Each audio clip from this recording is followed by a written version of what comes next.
Haala kam keessallee jiraadhu, haalota kam keessatti yoo ta'u, namoota kanarraa jabeessii fagaadhu. Hanga namoota kanarraa fagaachuu hin dandeenyetti garuu jireenyi kee mi'aa hin qabaatu. Galma yaadde gahuu hin dandeessu. Yeroo kamitti kufaatii si eeggata. Kanaaf immoo haalota kam keessatti yoo ta'e yeroo kamitti illee namoota kanarraa hanga hin fagaannetti kufaatii malee milkaa'ina arguu hin dandeessu. Yoo akkam jirtu jaalatamtoonni fi kabajamtoonni hordoftoota Kooroon Inspire warra taatan akkamnaaf jirtu. Tole egaa bakka isin jirtanitti nagaan isiniif haa baay'atu kanan jedhu ani obboleessa keessan Dinaariyaati. Tole egaa guyyaa har'aa barnoota jireenya keenyaaf irkoo nuuf ta'an yookaan immoo jabina galma keenyaaf irkoo kan ta'e yookaan immoo dallaa jireenya keenyaa kan ta'e haala kam keessatti yeroo kam keessatti akka nuti ittiin ofirraa block goonu yookaan immoo akka nuti itti ofirraa qolannuuf kan nu gargaaran jireenya xiinsammuu dhala namaa keessatti kan namoonni itti fayyadaman ittiin jireenya keenya miidhan fira fakkaachuutiin haala isaatti nu miidhan halagaa fakkaachuutiin haala isaatti nu miidhan namoonni naannoo keenya jiran namoota fagoorra jiran osoo hin taane namoota naannoo keenyarra jiran haala nuun hin beekneen yeroo hin beekamnetti shira akka miixaxanii akka isaan nu kuffisan haala kam keessa yoo teenyee hubachuu waanta nu qabnuuf murtoowwan murteessuu qabnu maal isaan yeroo kamitti illee taanaan namoonni haala adda addaan kallattii adda addaan akka nuun milkoonu namoonni hin barbaanne illee jiru namoonni milkaa'uu keenyaa booda nu kuffisuu barbaadan illee waan jiraniif adda baasnee beekuu qabna. Haala kam keessatti yoo ta'e namoota akkamiirraa baqachuu qabna yookaan immoo namoota akkamiirraa siquu qabna yookaan immoo hiriyoota akkamitti michoomuu qabnu haala kam keessattidha kan namoonni nu miidhuu danda'an haala kam keessatti namoota fayyadamanii kan isaan galma keenyarraa nu gufachiisuu danda'an yookaan immoo shira nutti xaxuutiin akka nuun hin milkoone gochuu danda'an namoonni shira xaxanoo yeroo hundumaa maal gochuutiin beekamu kan jedhudha guyyaarraa kan wal faana laallu.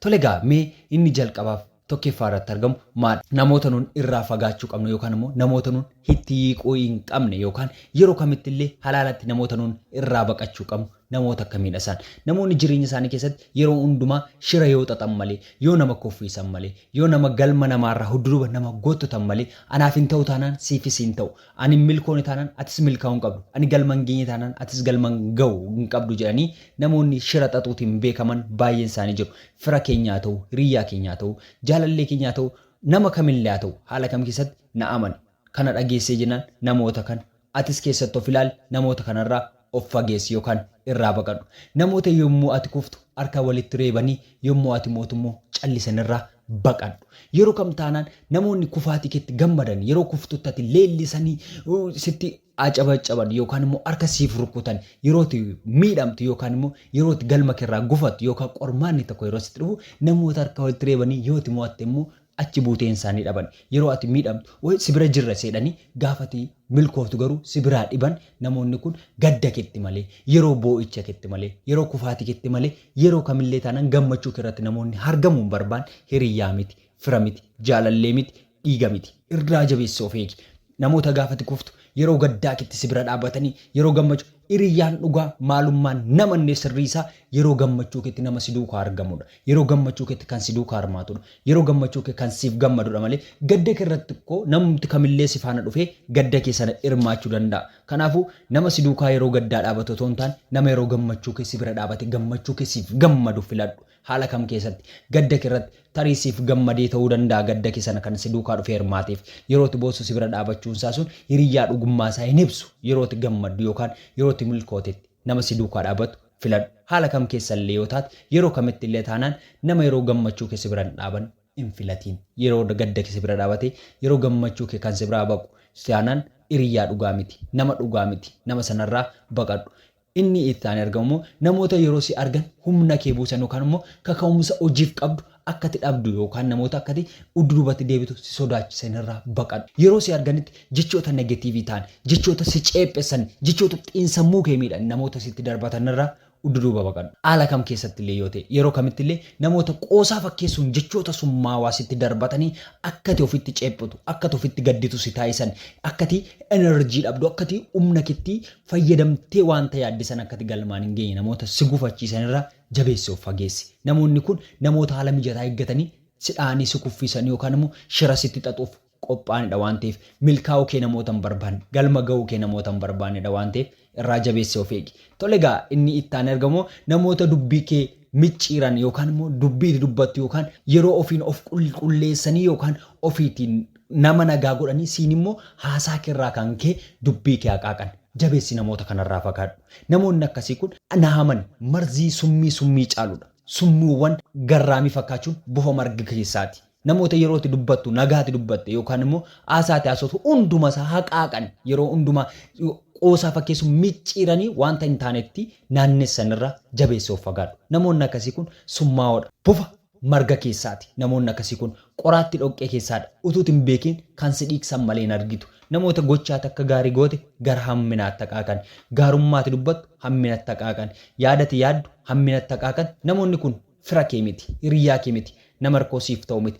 Namoonni yeroo hundumaa sammuun negatiivii oomishu yookaan immoo sammuun yaada kufaatii yeroo hundumaa oomishu, sammuun yeroo hundumaa waan badaa oomishu hiriyaasiif ta'uu hin danda'u. Namni wanta jiru hundumaa isaa gara bitaatti micciiru nama siif ta'uu wanta hin dandeenyeef haala kam keessatti yoo ta'e irraa baqachuu murtoo murteessuu qabda. Nama murtoon taatu taanaan garuu namichi kun kufaatii siif boolla qotaa jira jechuudha. Haalati miinni haalati hin beekne, haala siif hin yaadne, haalati siif hin mijamne keessatti hududuuba si dhiyeessee sirraa baqata waan ta'eef, sirraa dhiyeessa waan ta'eef. Namni yaada kee micciiru, namni jecha kee micciiru siif hirkoo ta'uu hin danda'u.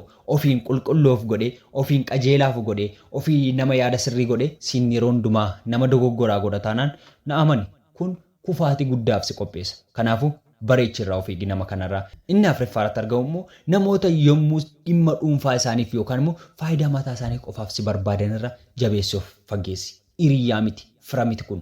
Namni yeroo hundumaa yeroo fedhii isaa mataa isaa qofaaf si barbaadu. Nama yeroo wanta sirraa barbaadu qofaa argachuuf qofa si barbaadu. Yeroo waan rakkadhee na gargaari maaloo jedhee si bilbila taanaan na amani kun fira kee miti, hiriyaa kee miti. Kun rakkoo cimaatu sitti dhufee sin beeku siin jedha. Si galagaleellee sin ilaalu. Kanaafuu nama yeroo hundumaa dhimma dhuunfaa isaaf, fedhii mataa isaaf, yaada mataa isaaf qofa si hordofu yookaan immoo si barbaadurraa jabeessuu of eegi. Hanga kanan goonetti garuu boo'aa jiraatta, gaddaa jiraatta, jireenya keetti akka hin quufne si taasisa.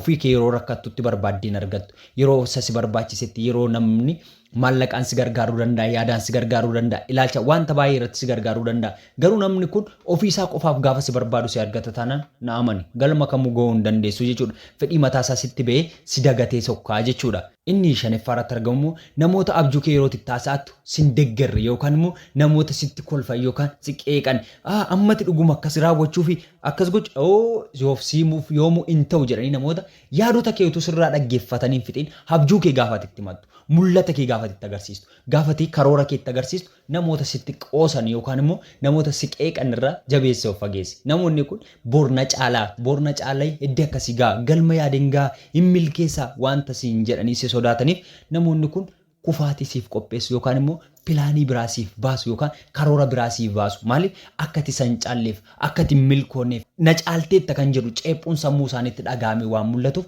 gaafata abjuu keetti matu. Gaafati na deeggaraa jettee duukaa isaanii haasatu si qeequ sitti kolfu ati galma geessudha kun ulfaataadha hin danda'amu hin raawwatiin namoonni siin jedhanii yaada kee sana si harkatti busheessan mul'ata kee si harkatti abjuu kee akka ittiin dhugoomsine ulfa karaatti hafe yookaan immoo ulfa cigaame yookaan dhangala'ee taate akka itti karaatti haftu namoota si godhan irra jabeessii of eegi. Abjuu keetti himin, haala keetti himin, galma keef ba'a keef galma kee tasuma isaan kanaaf hin qoodin namoota kanarraa fagaadhu. Inni ittaan argamu warri yeroo hundumaa namoota biroo sitti amatan irraa baqadhu. Namoonni yeroo hundumaa nama dhufee sitti amatu. Kufaatii namaa, caba namaa, salphina namaa, baduu namaa namni yeroo hundumaa dhufee sitti haasa'u. Karaa namoota ittiin kufanitti dhabatee ceephesaa kolfaa sitti nama hamatu na amani. Boru duruba keetiin boolla siif qotaa jira. Akka ati milkoon siinillee akkasuma dhaqee nama biraatti akka inni si hamataa jiru dursii beeki, dursii badhu. Namni yeroo hundumaa waa'ee namaa haasa'u, waa'ee hiriyaa dhufee sitti hamatu, waa'ee badii namaa malee, waa'ee milkaa'uu namaa, gammachuu namaa osoo hin taane gadda namaa, baduu namaa namni sitti haasa'u, dhufee nama sitti hamatu na amani hiriyaa sii ta'uu hin danda'u, fira siif ta'uu hin danda'u, hirkoo sii ta'uu hin danda'u. Siinillee akka inni dabarsee laatu dursii beeki. Namoota kanarra jabeessee of eegi jechuudha. Tole egaa inni torbaffaarratti argamu nama dhiifama gaafachuu hin barbaanne irraa jabeessi baqadhu.